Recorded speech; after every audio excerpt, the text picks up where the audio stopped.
শেখ হাসিনা ভারতে বসে দেশ ও জাতির বিরুদ্ধে ষড়যন্ত্র করছে বলে মন্তব্য করেছেন বিএনপির যুগ্ম মহাসচিব শহীদ উদ্দিন চৌধুরী। শুক্রবার লক্ষ্মীপুরে বন্যাদুর্গত অঞ্চলে জেলা বিএনপির ফ্রি মেডিকেল ক্যাম্প পরিদর্শনের সময় কথা বলেন তিনি। হাসিনা দেশের বাইরে বসলো থাকলেও সে তো পালাই গেছে। একটা রাজনীতি লোক কখন পালায়? যখন গণশত্রুতে পরিণত হয়, জনগণের শত্রু যখন হয় তখন সে পালাই যায়। সে দেশ থেকে পালাই গেছে, কিন্তু ষড়যন্ত্র পালাই যায় নাই। ভারতে বসে দেশের বিরুদ্ধে ষড়যন্ত্র করতেছে, জাতির বিরুদ্ধে ষড়যন্ত্র করতেছে, আমার আপনার বিরুদ্ধে এখনো ষড়যন্ত্র করতেছে। তাদের তো টাকার অভাব নেই, লক্ষ লক্ষ কোটি কোটি টাকা তারা লুটপাট করেছে, পাচার করে সেই টাকা দিয়ে আমার এবং আপনার বিরুদ্ধে এখন দাঁড়াইছে। সুতরাং এই সমস্ত ষড়যন্ত্রের ব্যাপারেও আমাদেরকে সজাগ থাকতে হবে। দেশে শেখ হাসিনা নাই, আওয়ামী লীগ নাই, কিন্তু তাদের প্রেতাত্মারা আছে। তারা সরকারকে অস্বস্তিকর পরিস্থিতিতে ফেলতে প্রয়াস চালাচ্ছে। নোয়াখালীতে বিএনপির যৌথ সভায় এ মন্তব্য করেন দলটির চেয়ারপারসনের উপদেষ্টা জয়নুল আবদিন ফারুক। আবু সাইদ খোকন মুগ্ধ সহ অসংখ্য নেতাকর্মী রক্তের বিনিময়ে অর্জিত হয়েছে দ্বিতীয় স্বাধীনতা, কিন্তু শেখ হাসিনা বাংলাদেশ থেকে পালিয়ে গেল, তার এখনো নজর বাংলাদেশের প্রতি। কারণ এই মহিলা বাংলাদেশের 16 বছর ক্ষমতায় থেকে সকল পর্যায়ের সকল সম্পদ লুট করে নিয়ে গেছে।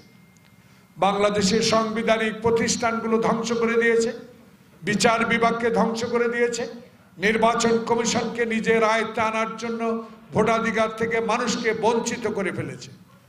সেই কারণে এখনো বাংলাদেশে ডক্টর ইউনূসের মতো একজন সৌভাগ্যবান ব্যক্তিকে আমরা পেয়েছি, যার মাধ্যমে দেশে একটি সুষ্ঠু সুন্দর নির্বাচনের মধ্যে দিয়ে জনপ্রতিনিধির হাতে ক্ষমতা হস্তান্তর করা যায়, সেই দিকে নজর রেখেই এই বিপ্লবী সরকার, এই সরকারকে কাজ করতে বাধাগ্রস্ত করে তোলার চেষ্টা চলছে। গার্মেন্ট শিল্পকে ধ্বংস করে দিচ্ছে হরতালের নামে, অবরোধের নামে।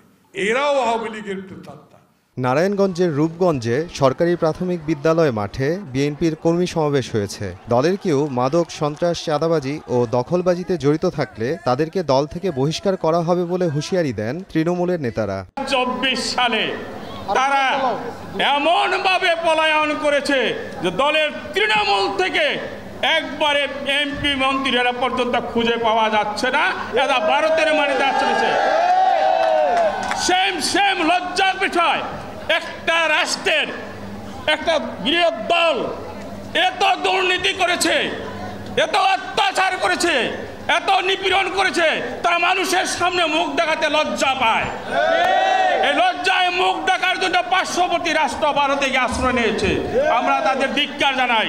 স্বাধীন দেশে এতদিন জনগণের স্বাধীনতা ছিল না। 5 আগস্টের পর প্রকৃত স্বাধীনতা এসেছে, যা ধরে রাখতে হবে। চট্টগ্রাম নগরীর ইপিজেড মোড়ের গণসমাবেশে এ মন্তব্য করেন ইসলামী আন্দোলন বাংলাদেশের আমির মুফতি সৈয়দ মোহাম্মদ রেজাউল করিম।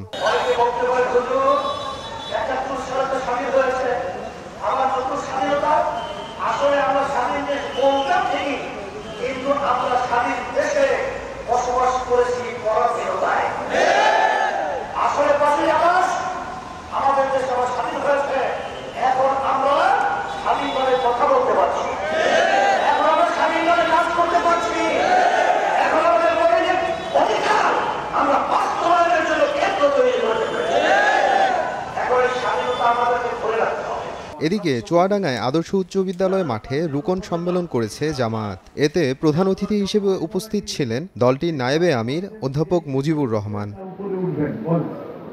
নোয়াখালী জেলা শিল্পকলা একাডেমিতে শ্রমিক সম্মেলন অনুষ্ঠিত হয়েছে। বাংলাদেশ শ্রমিক কল্যাণ ফেডারেশনের উদ্যোগে এ আয়োজনে প্রধান অতিথি ছিলেন সংগঠনটির কেন্দ্রীয় সাধারণ সম্পাদক অ্যাডভোকেট আতিকুর রহমান। আমরা ভূমিকা পালন করতে সক্ষম হব, এজন্য সকল কর্মী ভাইদেরকে, একজন শ্রমিক কর্মী, একজন নেতা, ঠিক না বলেন?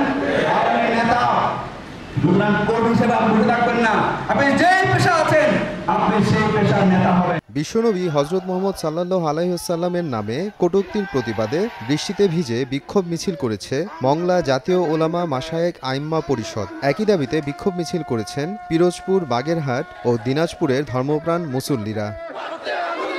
মোহাম্মদ আফরানুল ইসলাম, সময় সংবাদ।